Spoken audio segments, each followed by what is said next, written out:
Okay, this is one black British woman's voice, and here is an opinion of mine. Why would you go to a restaurant and pay for a pasta dish?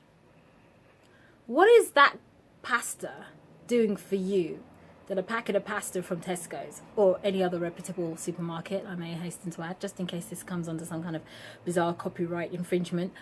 What is it about that pasta that buying pasta from another supermarket wouldn't have sufficed? I've never understood this. If I go to a restaurant, I buy things that I can't make at home, even though I try.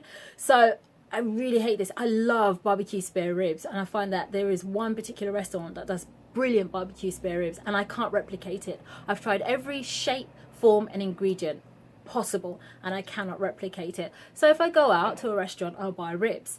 There's also a great shop that does this excellent honey and paprika glazed chicken, and no matter my repeated attempts, I'm unable to replicate that blasted recipe. And so I quite happily gad down to that shop and buy their honey paprika glazed chicken, because they do it just perfectly. But there hasn't been a day in my life, and I doubt very much there's a parallel universe, where I, one black British woman's voice, has sat down and gone to a restaurant and ordered a pasta dish. What is it with these certain types of food? Oh my goodness. The other thing is, I walked past a restaurant and there was a girl outside and she was eating soup. You mean you left your house and came to the South Bank so you could eat soup? And please don't tell me it's probably because she had denture problems, because she looked like she was about 25. She didn't look like she had any teeth problems, and maybe there might be some other issues, but I just cannot fathom why you would leave your house and go to the South Bank. The South Bank, by the way, as a side note, is an area populated by restaurants and sightseeing things that happens in central London. Back out of that side note, I cannot fathom why you would go to the South Bank and buy yourself soup. It makes no sense to me. Why would you buy lasagna? Why would you buy spaghetti bolognese at a restaurant? And I know there's a clown out there right now saying, maybe it's because it's an Italian restaurant. Well, maybe it's because it's an Italian restaurant. But what about the girl that was eating the soup at the South Bank restaurant? Seriously, why would I give you my money to give me something that I could make with my eyes closed at home? It's only things that I can't make.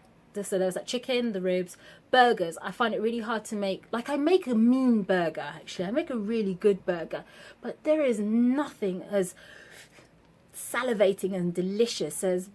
I was about to name this restaurant, but I'm not going to name it. But it does a mean burger. It's like, it's brilliant. On payday, I'm just bombing it down to that restaurant. I'll be like, I'll have me one of those. So, like, things that you can't make. Oh, risotto. So I was watching Dinner Date, and this guy picked this woman to cook him a dish because it was based on risotto. Dinner Date, for those that you don't know, is a Channel 4 show about a group of individuals who pick free menus out of a selection of 5 menus, and go to go to the houses of these people who supplied these menus, and then sit and eat these foods that they said they would cook in these menus. That's probably a very garbled way of explaining it, but Google Dinner Date and then you'll get a clearer understanding of it. But this guy was really happy because he chose this girl because she made him risotto. Sorry, isn't risotto like rice and liquid? What the hell is this? And actually, while I'm on that subject matter, let me talk about the black family that went on a cook show on the BBC and made curried goat. Curried goat, absolutely delicious. They went on a cook show and competed with a grouping of stick-thin white middle-class white people by cooking curried goat. The only major problem outside of that was the fact that the curried goat ingredients came from a tin. A tin.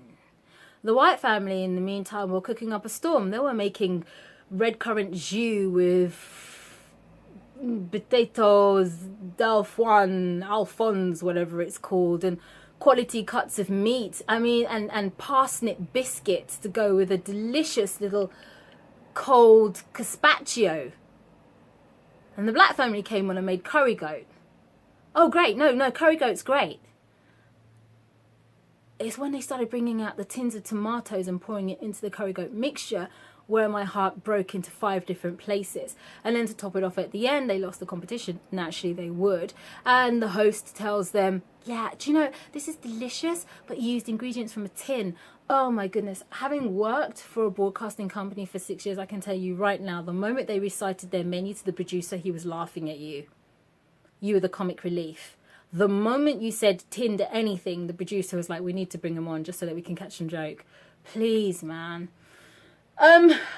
This is more of a food rant, isn't it? It's absolutely pointless talking about things like that. But yeah, I just thought I would idly rant about going to restaurants. Anyway, this is One Black British Woman's Voice, and I'm out and out.